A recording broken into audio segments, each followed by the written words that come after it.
Uqalisa kwam kumhlobo Wenene FM useyiradio Xhosa ngoko eQonce kusukela ngo-1976. Umsasazi ebengenankqubo imiselweyo amakayibhexeshe, ebesenza zonke izinto ukususela kwiiprogram zakwalizwi ezifana nemiphanga, urekhoda befundisi, ukuqhuba iinkqubo, i-request programs, nezinye uye kwezemidlalo de uye emiphangeni. So bekungekho nkqubo isisigxina. Kuthe ekuhambeni kwexesha sabelwa iinkqubo, ubani wani iinkqubo ezithile, mhlawumbi iinkqubo ezifana neenkqubo zokhuphiswano, i-competition programs, njalo njalo. Nam ke ndafumana ngelo thuba, kodwa ndizange ndihlale ithuba lide kuba kuthe kusenjalo ndathathwa ndaphoswa kwelaa candelo leendaba, ingakumbi iindaba ngobunjalo bazo. Apho ke kulapho besifunda khona iindaba, siqokelela nematerial for inkqubo apha naphaya.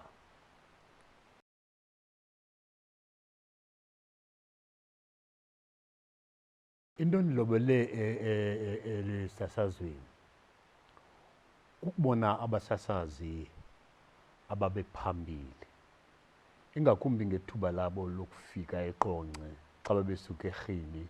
Abasasazi abafana no-Uncle Theo Mcinga, o-Uncle Given Ndlebe, Dambile Thuswa, oLouis Maholwana, oBlue Mfondini, nabanye abaninzi, no-Augustine noNgawuza.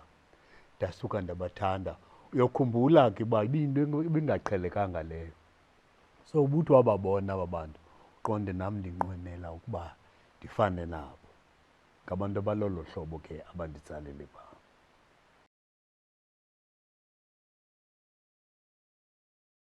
Masiqale ngezi zibuhlungwana. Ezi buhlungwana zezokuba kuthe ngexesha apha, ndiyacinga ibingo-76, 77,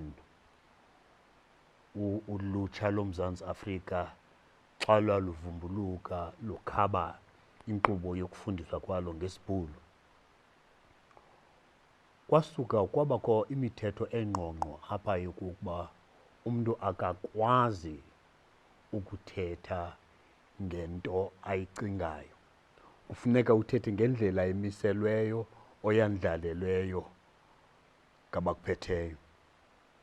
Kangangokuba ubusithi xa ingoma imandi ngelaa thuba lethu, ibisithi awutsho ingoma uthi tshisa.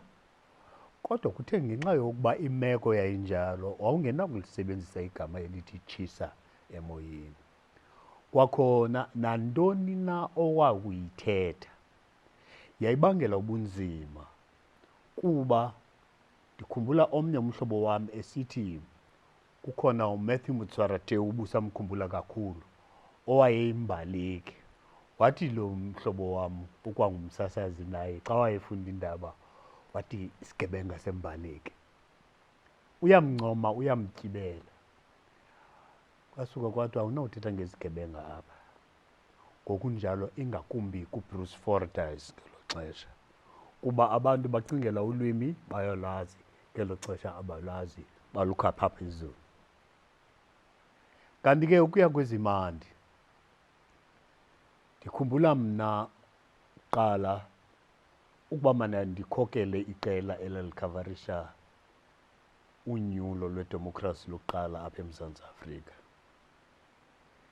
Iqela lethu lalizizikhululo ezithathu, iRadio Xhosa, iRadio Transkei neRadio Ciskei. Elo qela kwakumandi kakhulu kuba sasiqala ukuba sihlangane sizezi zikhululo zahlukeneyo zithathu, sisebenza kunye, sisebenza ngenjongo enye. Kuthe ke emva kuba sikhavarishe olo nyulo, kwafuneka kuyokubekwa kumiselwe uba uMandela njengomongameli weRiphabhlikhi yoMzantsi Afrika. Oko kwakusenzeka phaya kwi-Union Buildings ePretoria. Zezona nkumbulo zam zingafuni ukushenxa ezo ezimandi kakhulu apha ebomini, zide zibe mandi ngaphezu kwezi zimbi, kuba ke ezi zimbi beseziqhelekile.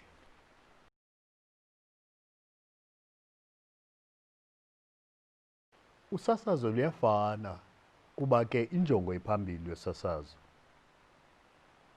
kukuba ube nokudlulisa umyalezo ngendlela efanelekileyo. Usasazo thina ekufundisweni kwethu yinto yokokuba into oyithethayo umphulaphuli makakwazi ukuyiva ayetyise. Ngamanye amazwi, whatever you encode, the listener must be able to decode. Ithi ke loo nto inike laa nto yento yokokuba ukuba ngaba uthetha ulwimi, thetha ngendlela ecacileyo. Yabona ke kule mihla kukhona into yokokuba kubekho laa nguqu yento yokokuba abantu bathanda ukuba khaphukhaphu xa bathethayo. Ubone uba umntu ubetha le nto kuthiwa ngugazityeketye.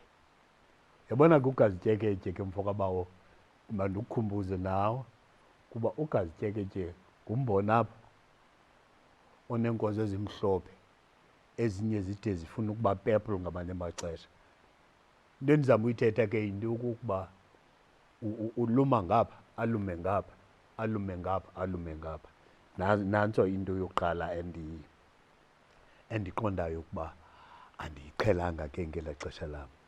Okwesibini, yinto yokokuba ubusithi kuyo nayiphina into oyithethayo kubekho laa nto yentlonipho. Ubungakwazi ukumbiza umongameli ngegama nomphathiswa bomhlonipha, umnumzana ubani. Zasuswa ke ezo zinto. I-change yinto ekhoyo. I-change ngamanye amaxesha ayiphepheki, it's inevitable. Kodwa kubalulekile into yokokuba i-change xa isenzeka yenzeke ngendlela eza kwamkeleka.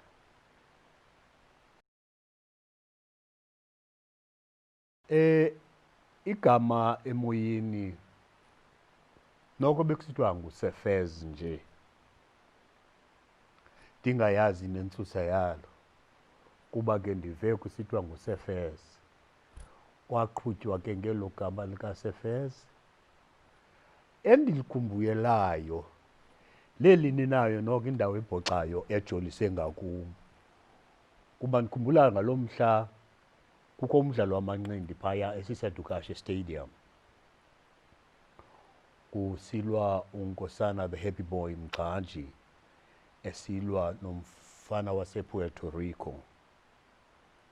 Kwathi kuba ke ndisasaza phaya, kwafuneka ngoku ndichazile into yokokuba naba esazulwini sesangqa bapambene, urefri iyobohlula. Besenditshilo ke kuwo ngaphambili ndathi bekufuneka uthethe isiXhosa ubuthethe isiXhosa. Ngoku umfo kaMpunzi ufuna ukuthi usompempe uyabohlula kuba bapambene esazulwini sesangqa samanqindi. Nangu uMpunzi esithi usompompo uyazama ukubohlula apha namadoda happy boy Mgxantshi nalo mfana wasePuerto Rico. Kanti ndizithathele ngokubiza loo sompompo. Ndaphela xa ndibuyela ofisini ndabe ndibizwa ngalo sompompo de kube ngoku ngamanye amaxesha ukuthi ndike ndithi ndihamba ngendlela vumntu, molo sompi, molo sompompo, njalo njalo. Zizinto ezilolo hlobo. Kuthe ngo-2015 yakube iminyaka isitsho ukuba mandibeke phantsi. Akubanga kwendlela yimbi ngaphandle kokuba ndizibeka phantsi. Kodwa ke ekuzibekeni kwam phantsi ndiye ndacelwa yi-SABC, ngakumbi isikhululo esi, ukuba mandimane ndincedisa apha naphaya. Yiloo nto ndisamane nditshele kuyo ke, ndisamane ndisenza ndincedisa ngapha, ndiye ndenze into ethile endiyithunywayo ngapha nangapha. Kuba usasazo ndiyacinga ndithabathe into efana ne-39 years. Yi-39 years endibe lapha kulo msebenzi ngayo. Eyona nto ke ngoku besekufanana nento yokokuba ndisekhaya, kuba izinto ezininzi besendizazi, ndizazi iindlela zokuzenza. Ndiyancedisa ke ekubeni sibe nokwenza ii-recordings, mhlawumbi ndibe lilizwi lesitishi. Njengoba ndisidla umhlala phantsi nje, ebindibambe ngamandla. Ndithe kuba bendisoyika ukuhlala phantsi ndingaphangeli, ndazixakekisa ngezinto zokuthenga izindlu ozibonayo uba azinabantu, ezinye zingakhathalelwanga, ndizilungise, ndizithengise zimbi ndiqeshise ngazo. So kwenzekile oko, kodwa yathi impilo yakungathi ifuna ukundiphatha kakubi. Ugqirha wacebisa into yokokuba mandithobe isantya kule ukuzixakekisa izindlu, mandizithathe lula izinto. Ndiyithobile ke naleyo, ndishiyeke nezindlu ezimbini, enye njalo njalo. Ikhono losasazo, okokuqala kufuneka ube ngumntu onyanisekileyo, umntu onenyani. Okwesibini, funeka uligcine ixesha. Kuba umphulaphuli phaa ekhaya xa elindele ukufumana inkqubo ethile ngexesha elithile, ulindele laa nkqubo. Ulindele indaba ngexesha elithile, ulindele lana. Akukho excuse. Awukwazi ukuthi hayi ngenxa yento ethile ndibe leyithi kwathini. Hayi, gcina ixesha, unyaniseke, ube nentlonipho, and ngaphezulu nangaphezulu iba ngumzekelo kwabo basakhulayo. Athi umntana akujonga aqonde into yokokuba nangu utata ubani. Utata ubani akanazi uye ayenze into elolu hlobo nolu hlobo nolu hlobo. Andithi asigqudhuze, siyagqudhuza, siyaphazama, senza zonke izinto ezirongo, kodwa mazingade zicace into yokokuba umntu uzenza ngokungakhathali okanye uzenza elubala. Zinto zasekhaya ndiyafuna ukunikhuthaza, kuba lo msebenzi nathi siwubambe uphuma kwizangca ebesele ndizikhankanyile ezifana nooGiven Mhlebi, noo-Uncle P Omcinga, oLouis Maholwana, ooSydney Moses nabanye. Kubalulekile ke into yokokuba siyibambe le bhola, sibaleke nayo, siyolala emgceni. Izingafeli ezandleni zenu ke, kuba nathi sele siyigqithisile. Kumandi ngolo hlobo ukuba ngoku sesinakhela umkhanya, sinijongile, sinibona nibaleka nayo. Balekani nayo ke nto zakuthi, ningadinwa. Nazi into yokokuba whoever tries, yitrayi yesitishi, yitrayi yetimu. Ungakhali ngento yokokuba laa trayi ngeyithathwe ndim. Yitrayi yenu xa ninonke. Pambanani, akukho nto igqitha igama elingutrust. Utrust ndithatha ukuba laa T wokuqala umele utrust. U-R katrust umele urespect. U-U umele understanding. U-S umele support, and u-T wokugqibela bengu-tolerance. Ukuba ke ninothi nibambane ngolo hlobo, nazi into okokuba nibambene ngalaa trust, niyitimu egqibeleleyo. Khumbule into yokuba iradio ayifanani nethelevizhini. Here you work as a team.